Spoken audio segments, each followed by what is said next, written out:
Hey folks, I wanted to talk about something else today. Sitting here thinking about a couple of cars that I've had during the week and how they were misdiagnosed, and just something I wanted to talk about and share with you guys.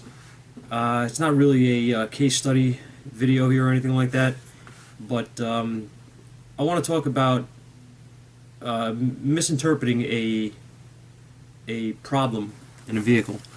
And in this case, I want to talk about parasitic draw or battery drains. A lot of times, over the years have had customers come in and tell me that they have a bad alternator, or they think they need a battery, or in many circumstances they've already had the alternator, battery, and sometimes a starter replaced in the car because they would come out and the battery would be dead in the morning. Now, what I want to talk about here is first of all, how do we decipher where to start, right, and what the problem is? Well, for guys that are in the field and are trained, we have our own methods and our own systems that we usually follow to do these types of diagnostics. For guys doing this kind of stuff at home that want to work on their own vehicle, it could be a very, very difficult thing to diagnose, depending obviously on circumstance, the type of car you're working on, and so forth and so on, right? Without getting off track here, a car has a battery that goes dead. Okay, it doesn't start when it sits for a while or sits for a few days or what have you. This could be dependent upon the type of draw that it has. If you have a large draw in a car, it could kill the battery in a hurry. It could kill the battery within an hour, a number of hours. Okay, so if you go into the store and you're doing your shopping, and you park your car and you come out and you had left the interior lights on, right? I know most modern cars will shut them off after a certain number of minutes, but not all of them do it. And if you left your interior lights on or whatever and you came out, your battery would be dead. That's a pretty large draw. Now, same goes for things that you can't see in the vehicle that are left on or stay on for whatever reason, right? So that's a large draw. Then you may have the type of draw that's 200 milliamps or something like that, and the car has a good strong battery in it. The battery will survive for a few days. So if you start your car and go to work every day in the morning, and you don't ever seem to have a problem, you don't see a problem, but that week that you get vacation and the car sits and you decide that you're just going to stay home and be lazy and do nothing, and you come to go to, you get out in the morning to go to work on that first day back, and the car's dead. So that would be an example of a small draw. But these are all very, very common things in a car today. Okay, these are things that happen. So what I wanted to talk about is strategy and how we go about deciphering here where we're going with a diagnosis, right? If I have a customer that comes in and says their battery goes dead, well, my first question is when. And no, it's not a stupid question. It's a valid question, because does the battery go dead after you shut the car off and you go to start it immediately? Is it dead? You need to jump it again? If that's the case, you're probably looking at a bad battery in the car, or a charging system failure, where it may be charging at the very minimum, okay, if charging at all. So that's one thing. Does the battery go dead when it sits overnight? Okay, well, now we have to look at the charging system. Is it in spec? Is it charging correctly with loads on? Is it a battery drain? This is what we have to look at. Or again, is it a bad battery, right? So what I like to do when I get these type of problems, which is kind of frequent actually, these kind of complaints, I check everything, because I want to be sure. Especially if the customer really can't give me any real direction, like they're saying it goes dead sometimes, or they're really not sure. Well, I'm going to verify everything is good in the car. The first thing I'm going to do, provided the car starts and it's running, I'm going to start it up. I'm going to do my test. Nowadays, I'm using the Pico to do these types of testing, because it tests pretty much everything, automatically. I could check my charging system voltage. I could check my diode ripple in the alternator, all types of things, and it'll also test the battery upon cranking, and it's a really nice tool to have. If you don't have a scope that'll do that, that's fine. You can use the old-fashioned methods of doing it. You know, check it with a battery tester, load tester. Check the battery, make sure it's good. Is it fully charged? Does it pass? If the battery's good, you're going to move on, check the charging system, make sure the alternator's good, and that the charging system output voltage is good, dependent on load, right? Check the amperage of the alternator output as well. See that it's not, see that there's nothing out of spec here. Once you have decided that your alternator's output is good, your battery is good and healthy, now you have to test for a short or a parasitic draw. So the way to do that is, again, there's multiple ways of doing it. Guys prefer different methods. It's what you're comfortable with, right? But procedure is right. Procedure is important. And a lot of guys, even if they know how to basically set up a meter to check for a drain, they still do not follow proper protocol, okay? Years ago, when I started doing this, I was trained, because we were working on mostly older vehicles at the time, of course, that didn't have all the electronics they have in them now. And what would happen is you would check a drain by taking the negative battery cable off, and you would put a test light in between the cable and the terminal of the negative side of the battery. If the bulb illuminated, you had a drain. And of course, depending on the size of the drain, the current flow, the bulb would either be brighter or dimmer. So that was a valid test for years long, for years in the older cars. When the newer cars came along with computer controls in them, and especially ones with communication, such as networking, CAN systems, things like that, that became implausible. You can't use a test light anymore to do these kind of checks. You have to use either a meter and put it in series. Okay, so you're going to be checking your amperage in between the battery. You're going to put it in between the battery cable and the battery terminal, the same as you would with a test light. You would use your two leads, and you would basically complete the circuit with the meter. So everything is flowing through the meter at this point, and it's going to take a reading, and you're going to see how many milliamps you're drawing on your in your vehicle with it at rest, right? If you have anything over 100 milliamps in a car, that is a short, that is a drain, and that's not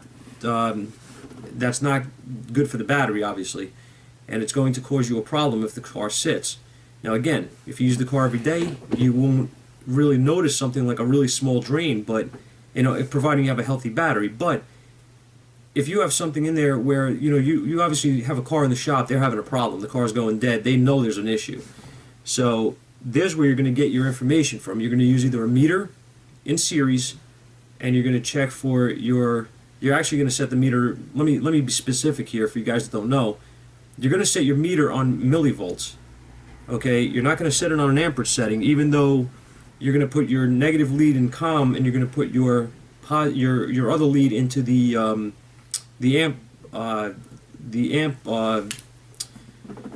socket on your meter. But you are going to set this on millivolts. All right.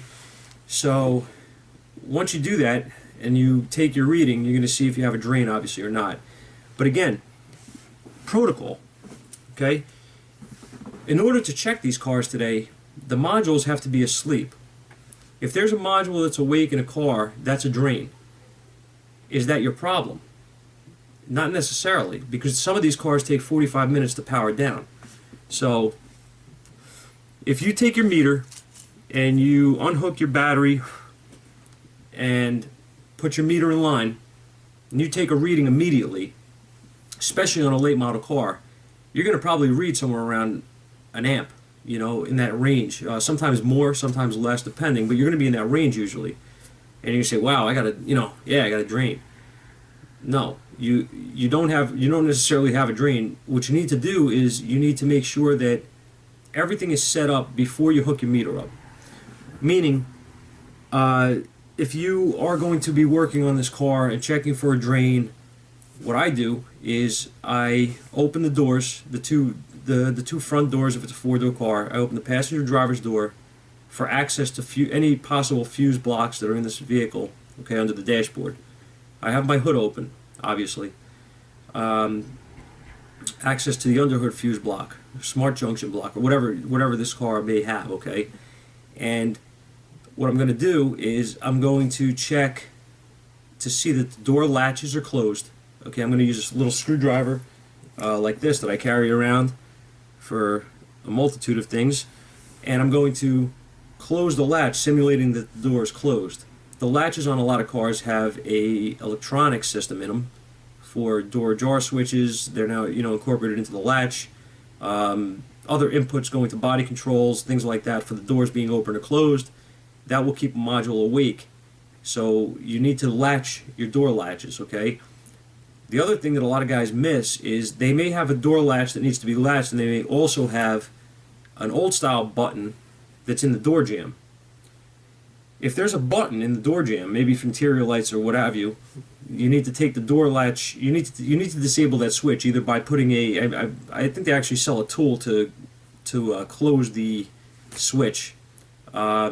If you don't have the tool, you could just unscrew it. It's usually like a Phillips head or something, or a socket head that's holding it in. Take it out real fast and unplug it. Now you don't have to worry about it. That's out of the circuit, and it's not going to cause you a problem. The next thing you need to look at is under the hood. If you have the hood open, which you're probably going to, you have the hood open, the latch on the hood, does it have any electrical connectors on it? If it does, that's an input.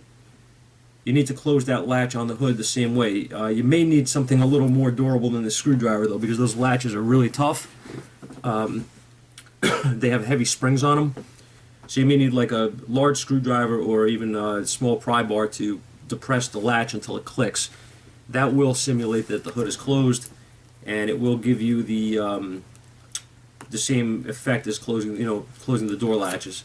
So now you don't have to worry about that stuff. Basically what you want to do is you want to simulate that this car is in a parked lot, and it's closed up for the night. Okay, so at the same time you need to have access to getting inside the car. Some of you guys may be saying, why are you going through all this to check for a drain? Well, because I'm interpreting this as it's probably going to have a drain. Okay, if I went through these other tests and the battery was good and everything. Now I want to be prepared to work on the vehicle, and I don't want to have to start over again, which is what you will do if you don't follow the procedure. Why? Because the minute that you find a drain on this car after it, say that it has to sit for 40 minutes, just as an example. You have your meter on it, it sits, you give it its time, and you see the amperage, the current drop on the meter to a, 250 milliamp number, okay? Now it's sitting there, you know you have a drain. Now you have to start to find the drain. So you're gonna, if you have fuse blocks underneath the dash, or even if you don't, you may have to get the components under the hood, under the dashboard, or inside the vehicle. The minute you open a door, you wake up modules. So what happens? As soon as you wake up modules, you start all over again, and you have to wait. And you have to wait for this vehicle to power back down. That's part of this. That's why this kind of diagnostic can be difficult for a lot of people. You have to follow the protocol to do it correctly, and to do it, especially if you're in the field doing it, because you need to do this in a timely fashion, and you need to fix the car so you can get paid and the customer can be on their way because they need their vehicle. So there's a lot of pressure if you start doing a diagnosis and then you screw it up and you have to start over again. It's just lost time, okay? And if you're lucky, some of these cars will go to sleep very quickly. But there are a lot that will not. All right. So close all your switches. Verify that if you do need to get into, on some cars they have a fuse block in the trunk too, guys. Just keep this in mind. If you have a fuse block in the trunk, it's a Cadillac or something like that. You may need access to that because you don't know where this drain is going to be. Open the trunk before you start your diagnostics and do the same procedure. Close the latch. Make sure there's no lights on, there's no switches or anything in the trunk. Close everything. Now you're set, right? So now you put your meter on it, right? You put your meter in series between the negative cable and the negative terminal, and you're going to wait. So that's one method to checking, and I'm not really getting heavy here into the procedure for after you find a drain, okay? But I'm talking about if you find a drain. This is if you think you have a drain in the car, this is the proper protocol procedure to go through the vehicle and check it. So once you you put your meter in series, you're going to just sit and wait for a while. Give the car a little bit of time for the modules to power down. If this thing drops after a certain amount of time under 100 milliamps, you don't have a drain. You don't have anything to speak of here that's a problem. Keep something in mind though. I've had this as well in the past a number of times. Customer complained the battery goes dead. Everything checked good. That really sucks, but it does happen. Sometimes you will have an occasion where a customer inadvertently left something on. Okay, they didn't tell you, they didn't realize it, whatever. That was the drain, and in the process of the car being jump started or whatever, this was rectified. You know, they had the interior lights on, they shut them off. It's, you know, they didn't realize anything, they didn't even think anything of it. Stuff like that. Something in the phone charger. I've had I had some sort of weird. It looked like a coffee mug from like a Dunkin' Donuts or something, but it had a different name on it.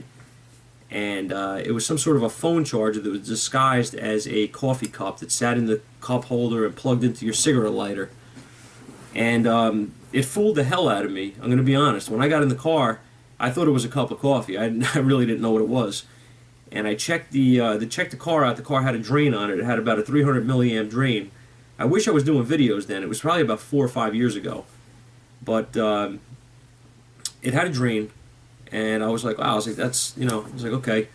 Start checking through the fuses for a circuit that was drawing, and I come across this circuit, and it had a bunch of stuff on it. I remember one of the things was a cigarette lighter, you know, port, and I was like, well, all right. So I just took a quick visual in the car, and I saw a plug inside the cigarette lighter, and I was like, they must have a phone charger hooked up or something in there. And didn't really think much of it, because a lot of people, what they'll do is they'll leave their phone charger plugged in to the port, which is that's not a short. They don't have anything plugged into the other side of it. It's just a cable dangling, right? You know, USB cable. So I was like, oh, okay, they got a phone charger. They took their phone with them, so that's not a short. You know, when I moved on, I started checking the other circuits on the car, which probably had about 10 different loads on this fuse. And of course, I start going through things, and I'm not getting anywhere because there's no drain that I could, you know, I can't find the, you know, drain on any of these things. And I was like, wow, I was like, this is crazy. So I sat down in the car for a second, and I was just thinking, and I was looking at this coffee cup, and it struck me that the lid on it, the top of it looked strange, like it didn't have a perforation or anything in it to open the top. And I was like, that's interesting. So I picked it up, and I realized that it was all molded, and it was one piece. And I was like, what the hell is this thing? Well, it turns out that it was some sort of a hidden charger. It had like a USB on the side of it that you could plug your phone into or something stupid. And I was like, wow. Okay, so I pulled it out. That was actually what was plugged into the cigarette lighter. I unplugged it, and my drain went away. So that thing was shorted. And it was really, you know, it was just one of those things, like it was pretty funny. But, you know, these are things you run into. So be really, really mindful of things that are in the cars these days. In any case, this is one method, right, to check it for a short. But keep something else in mind too. What I was actually getting at before I got off track is that sometimes you'll have an intermittent short. You'll have a module that is staying on sometimes. That sucks. A relay that's staying on sometimes. That sucks. If it's not doing it when it's in the shop, don't waste your time too much, because the chances of you finding it or getting it to reoccur while it's in the shop are slim to none, honestly. What I usually do is I ask the customer if they could leave the vehicle with me overnight or for a couple of days, and I will try to simulate, you know, not simulate, but try to drive the car a little bit, play around with things a little bit in the car, accessories, things like that, get them, you know, on, off, this, that, and then shut it all down again for the night and check it for a drain again overnight. And sometimes you get lucky, and sometimes it'll reoccur, but it's really rare. Usually it doesn't, and you know, you may be chasing your tail with it. So just a heads up on that. If you check the car, alternator's good, battery's good, and you do not have a drain on it, you're really going to be banging your head against the wall. What I would suggest doing is tell the customer that they're going to have to bring it back if it does it again. Uh, most of the time I usually don't get them back. They usually tell me, oh, the car's, fine, it hasn't done it anymore. Uh, Once in a great while it'll do it again, and they usually will actually get it to occur in the shop and catch it. So, there's a lot of variables with electronics. I mean, you just don't know what's going to happen. So don't chase your tail with the stuff because it could drive you crazy. The other thing I wanted to mention too briefly is that the other method that we use to check for a drain, and it's probably a preferred method by most guys. I like it. I mean, I think it works great because I don't like disconnecting batteries to check for drains. Mostly because when you do that, again, you're spiking things, you're waking things up, and when you're hooking your meter up, when you hook your meter up, you kind of try to keep the clips, the alligator clip on the terminal, right? As you're, on the battery cable as you're pulling it up, and sliding the other cable, the other alligator clip onto the terminal, so you never really break contact between the battery and the battery cable. That's the way I try to do it. Sometimes it's hard to do that, so, because of where these batteries are located or whatever, but you try your best. And that's another thing that it depends on how the cables are set up, because the preferred method can't always be used easily. The preferred method would be to use an amp clamp on your meter, low amp probe. Okay, so like a 60 amp probe would be ideal for something like that. 40 amp probe if they have it. I don't even know if they make. I think they do, but that's what you would want to use, a low amp probe. You do not want to use, one thing you do not want to use, some guys have a 600 amp current clamp, which they will use to test battery, starting system voltage, things like, let me try that again. Starting system amperage from the battery. You don't want to use that. It's not accurate at low voltages like millivolts and things like that. It's not going to be accurate. So that is not going to help you to check for a battery drain. I've tried it just to see on a known car that had a drain if it's no good. It doesn't work. So just a heads up for anybody who doesn't know, if you have a high amp probe, it will not work for this. You need a low amp probe. I buy mine from AES Wave. I've never had a problem or a complaint with any of their stuff. And I know a lot of guys out there are Snap-on fanatics and stuff. I don't like Snap-on personally. I've been burned by them in the past, and I just don't like dealing with them, so I won't buy from them. Matter of fact, the only Snap-on tool I own, I think, is my Advantage Pro, and I didn't buy it from Snap-on. I bought it, pre-owned, in good shape, and that was about it. But that's another subject, I guess. Anyway, I don't use their stuff. I think they're overpriced. So the AES stuff has never failed me. Their probes are cheap. You could buy, I think I paid $90 or something, or $100, something like that, for my low amp probe. It's great. It works perfect. And they give you a choice. They give you a choice when you buy it if you want BNC connectors or whatever you want to match your equipment. So they're great. Okay. And what you would do with the low amp probe is you would set it. You would put the probe in. You would put the leads into the meter. If you're using a fluke, it's going to go on comm and voltage. You're not going to go on the amp setting. All right, on the amp port, you're not going on that, because actually what you're reading is voltage, and it's going to change it's going to convert it. That's what it does. So you know what I mean. You're going to read the magnetic field around the wire that you're on. So you're not actually reading amperage. Okay, it's a conversion of voltage. You're going to set your meter to millivolts, and you're going to hook up you're going to zero your meter, and then you're going to zero your clamp rather. Then you're going to put the clamp on the cable.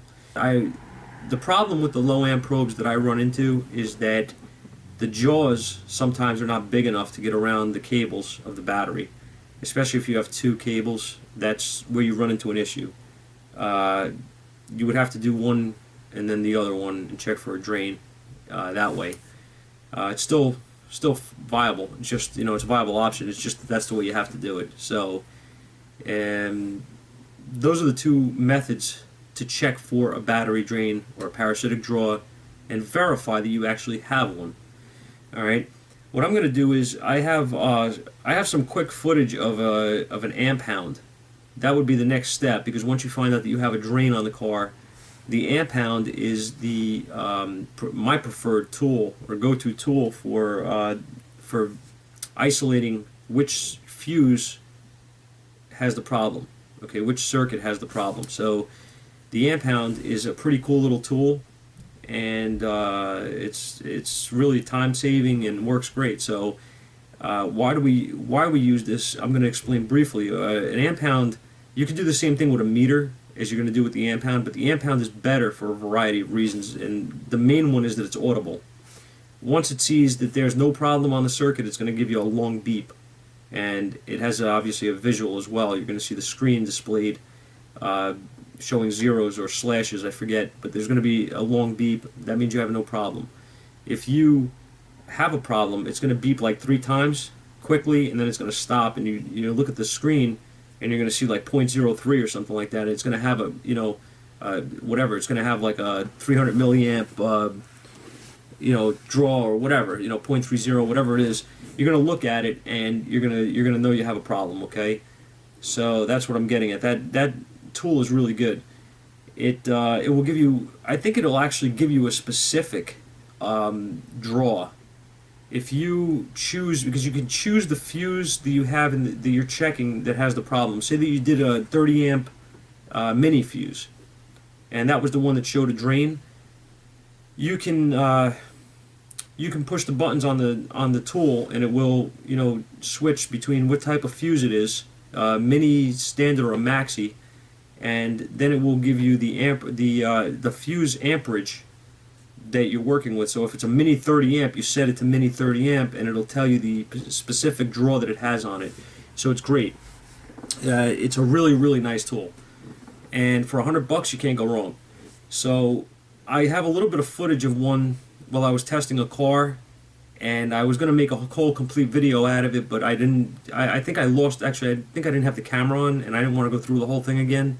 So I'm just going to put what I have up there, and you can see just a short, brief usage of this tool. I've wanted to make a video on it for a while, and I haven't seemed to have the chance to do it. But what I'll do is I'll put the video clip in on this video at the end, and you can check it out, and it'll give you a basic idea of how the tool works. And the next time I have a drain come in, I'm going to make a complete video using that tool and going through it that way. So that's about it, guys, for now. I just wanted to talk to you a little bit about parasitic draw and methods of testing it correctly, because, like I said, I know a lot of guys that have tried, finding shorts in these circuits, and they keep telling me that there's, no matter what I do, I can't find it. I can't track it down.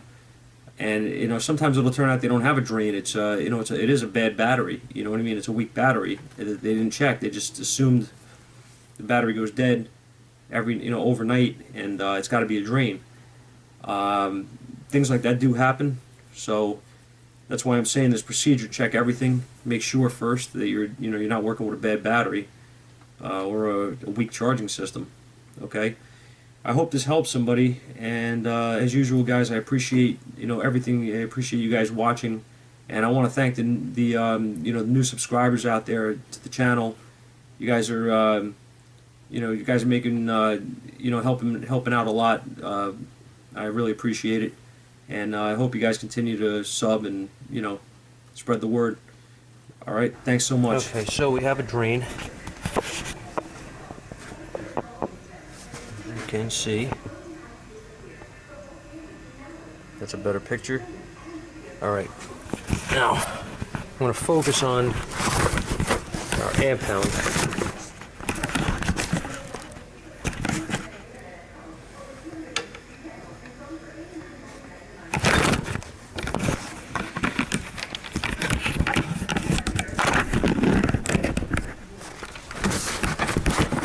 Try to focus on our amp hound.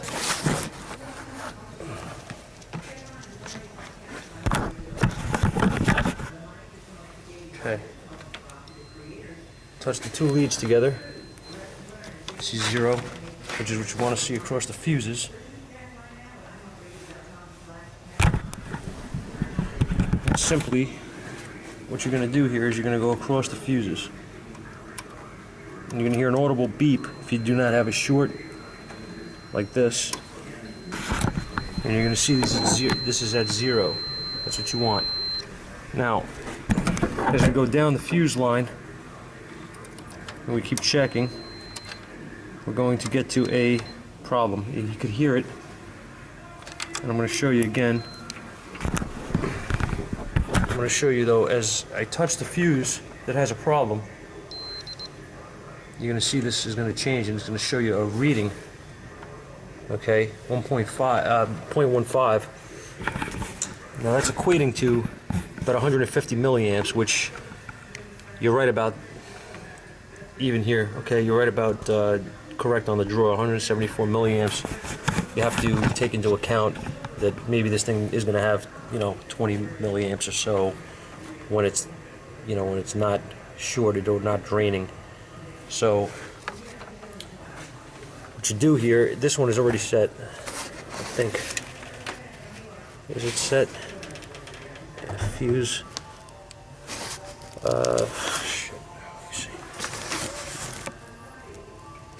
Yeah, this is set. Mini. And you see the you see it's set for mini 10 amp. Okay, and you could change the value here. So if it was a different fuse, you could go 15 amp, 20 amp, 25, 30, back to 5. Okay, and that's for mini. And this button here will change the type of fuse, mini, standard, or maxi fuse that you're working on. Okay, so this is a 10 amp, and once you set the fuse type, you press on and fuse value, and it will set it and show you that that fuse has a 0.15 drain. Alright, so I'll do it one more time. I'm going to touch across the fuse, and you can see we definitely have a draw. Now this is isolating what circuit is draining our battery.